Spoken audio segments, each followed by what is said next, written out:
Discours prononcé par le général de Gaulle à Alger, le 12 octobre 1947. Le grand mouvement national qui se lève du fond de notre peuple devant les périls, du dedans et du dehors, ne peut manquer de trouver une terre d'élection en Algérie française. C'est qu'en effet, quand il s'agit du destin de la France, on a vite fait de discerner ici où est la voie du salut. Vous, Français d'Algérie, quelle que fût-ce votre race et votre religion, vous avez tout récemment donné une preuve éclatante.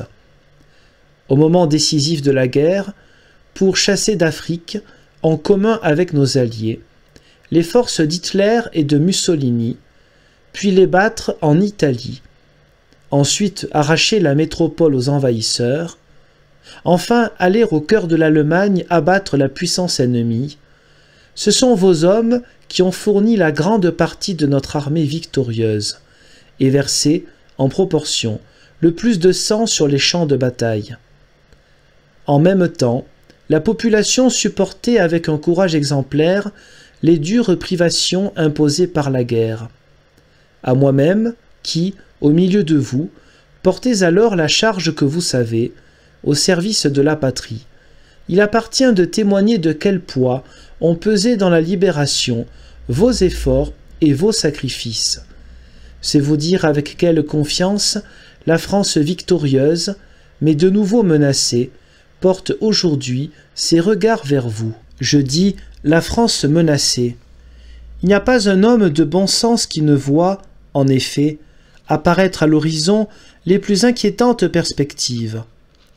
À peine repoussée, et à quel prix, la tentative de domination d'Hitler, voici qu'une autre ambition, utilisant le sombre attrait et les facilités d'action du système totalitaire, semble vouloir, à son tour, s'étendre sur l'univers.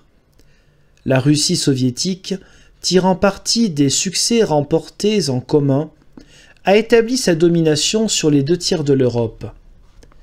Exploitant l'état de dislocation politique, d'épuisement matériel, de désarroi moral, dans lequel la guerre a plongé le vieux continent, faisant subir à tous ceux qui se trouvent à sa portée diverses sortes de pressions militaires et économiques, soutenant autour d'elle des équipes de ses partisans qui imposent leur gouvernement à la terreur des uns et au désespoir des autres, elle a, pour l'heure, pris dans ses mains la Pologne, les pays baltes, la Prusse, la Saxe, la Roumanie, la Bulgarie, la Yougoslavie, l'Albanie, elle tient à sa merci la Finlande, la Hongrie, la Tchécoslovaquie. Elle met son genou sur l'Autriche. Elle a pratiquement débouché sur la Méditerranée.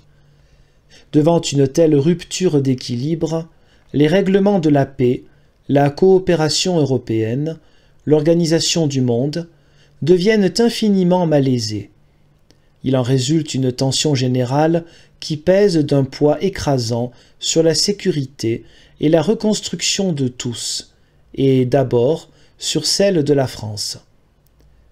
Et cependant, quand les armées de la coalition achevaient de détruire la puissance de l'ennemi, quand se découvraient les destructions, les misères, les charniers dont le Reich avait semé l'Europe, on pouvait penser que les affaires des hommes seraient menées autrement.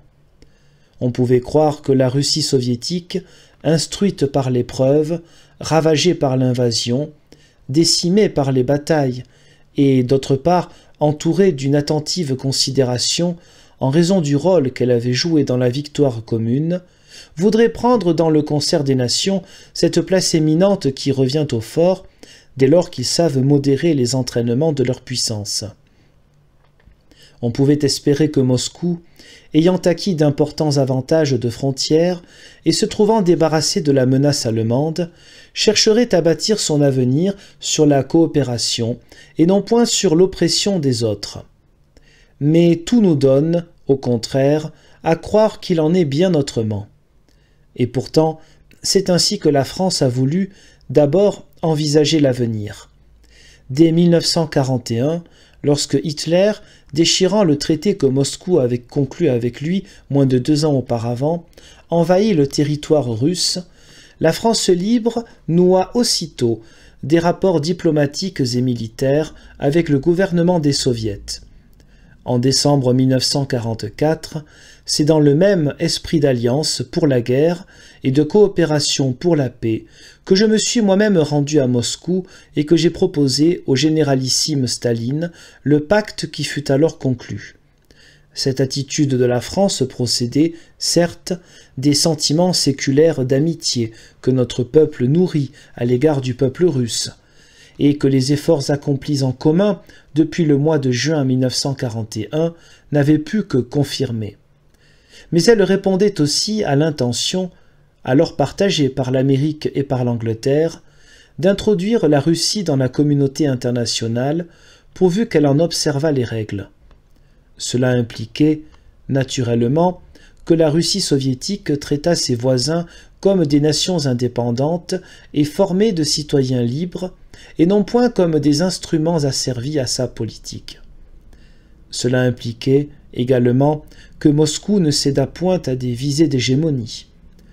Cela impliquait, enfin, que les dirigeants du Kremlin voulussent s'abstenir de faire du système de dictature qu'ils appliquent au peuple russe un article d'exportation appuyé sur leurs propres forces.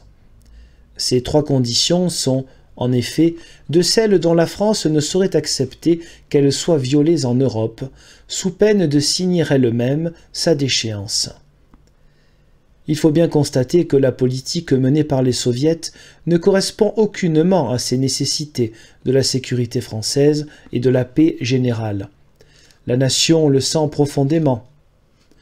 Les hommes qui, chez nous, font le jeu de l'étranger peuvent bien chercher à tromper les sots en traitant de fauteurs de guerre ceux qui constatent la menace et veulent en prémunir la patrie. Les choses sont trop évidentes pour que la calomnie la plus obstinée puisse se prévaloir contre le bon sens national.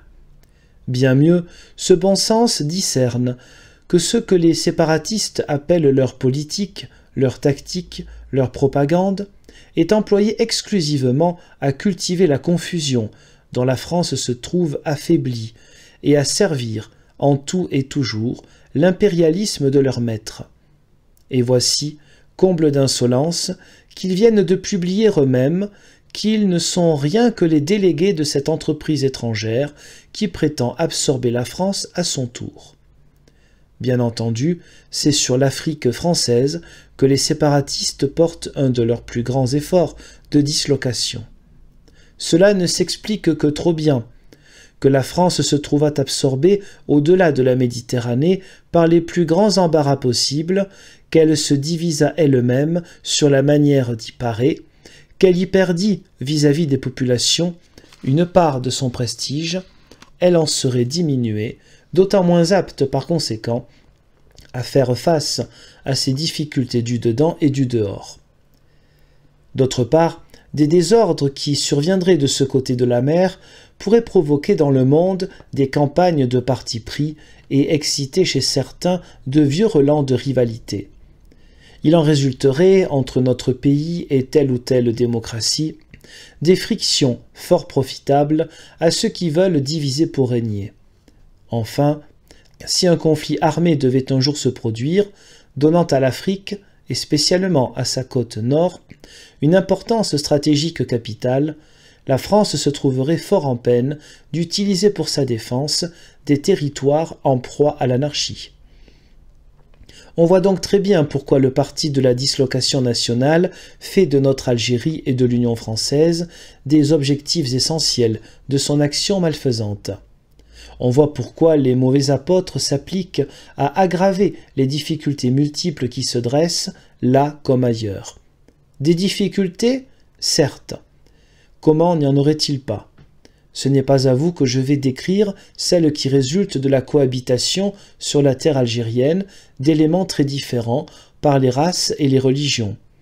Ce n'est pas devant vous que j'ai à développer l'ampleur des problèmes économiques, sociaux, culturels qui se posent ici. Ce n'est pas à vous que j'ai à expliquer pourquoi les secousses de la guerre et les angoisses qui pèsent sur l'avenir ont leurs répercussions jusque dans le fond des âmes et placent les rapports mutuels entre les catégories diverses de la population dans une atmosphère délicate. Mais une question domine tout. Quel est le bien de l'Algérie, lequel n'est pas séparable du bien de la patrie française? Le bien de l'Algérie consiste en ceci, que la France y poursuive et y développe l'œuvre admirable qu'elle a entreprise depuis 117 années. Cette œuvre a été accomplie sous son autorité, par l'effort de ses fils venus de la métropole et par le travail des autres. Ce sont ces trois éléments qui ont fait de l'Algérie ce qu'elle est. Si la France tolérait jamais que l'un des trois fût ébranlé, il n'y a pas le moindre doute que tout l'édifice s'écroulerait et que l'Algérie serait aussitôt plongée dans une confusion dont nul ne tirerait parti, excepté les fauteurs du trouble universel. L'autorité de la France doit donc s'affirmer ici aussi nettement et fortement que sur toute autre terre française. Les Algériens d'origine métropolitaine doivent continuer avec confiance tout ce qu'ils ont entrepris, sans avoir à redouter d'être jamais submergés. Les Français musulmans d'Algérie doivent trouver, dans l'estime de notre peuple, dans le cadre de la souveraineté française et avec leur statut personnel, toute possibilité d'améliorer leur destin à mesure que leur pays progresse et d'exercer leur capacité à mesure qu'ils les développent. Ce que j'ai moi-même proclamé à Constantine le 12 décembre 1943 et accompli par l'ordonnance du 7 mars 1944 répondait à ces principes.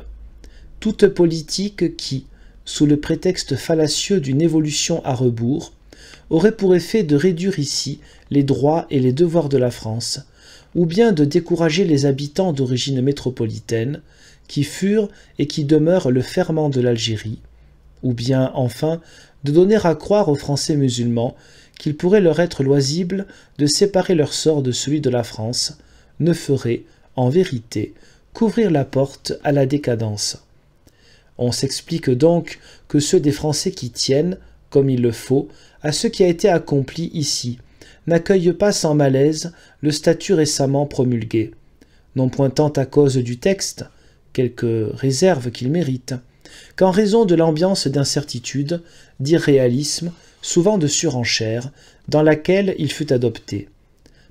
À cela, je demande d'observer le vice inhérent à des pouvoirs publics qui ne procèdent que des partis et qui sont impuissants à traiter un problème de cette sorte d'après le seul intérêt national. D'autre part, à ceux des Français, musulmans ou non, qui s'égarent dans le rêve de je ne sais quelle sécession, je dis aujourd'hui devant tous, vous vous trompez et vous trompez les autres. Votre avenir, d'hommes fiers et libres, et celui de vos enfants, vous ne pouvez les trouver qu'avec la France et dans la France.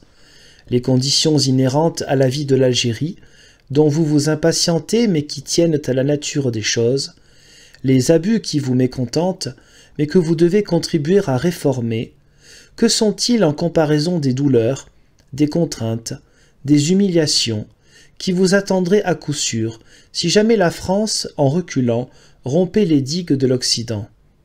Les gens qui excitent du dehors vos préventions et vos colères ne sont que les serviteurs d'une puissance et d'une idéologie étrangère, dont le triomphe vous serait plus cruel qu'à personne. Mais voici que se dessine le grand mouvement du salut public. Voici que, sous le signe purement national du rassemblement du peuple français, se renforce, entre Algériens de toute tendance et de toute race, l'union qui va se manifester lors des élections municipales prochaines. Les bons Français entendent que la France continue son œuvre dans l'intérêt de tous les Algériens. Ils veulent poursuivre dans l'ordre le développement du pays. Ils discernent que l'effort qui doit être déployé dans les 3 départements pour mettre en valeur les ressources, faire vivre mieux, instruire, protéger tous ceux qui naissent sur ce sol, associer à l'œuvre commune tous les enfants de cette noble contrée, est un élément capital de la rénovation française. Ils comprennent que l'Algérie, partie intégrante de la France, est en même temps un lien géographique et moral entre la métropole et les territoires africains de l'Union française, et que ce qui se passe à Alger, à Oran, à Constantine, a dans tout le continent une résonance singulière. Ils sentent par qui et pourquoi la France se trouve, ici comme ailleurs, menacée. Ils savent qu'en laissant entamer sa cause sur cette rive de la Méditerranée, c'est tout l'édifice national qui risquerait la dislocation. Ils sont résolus à rester forts, libres et maîtres chez eux. Tant il est vrai que tout se tient dans la querelle de la France.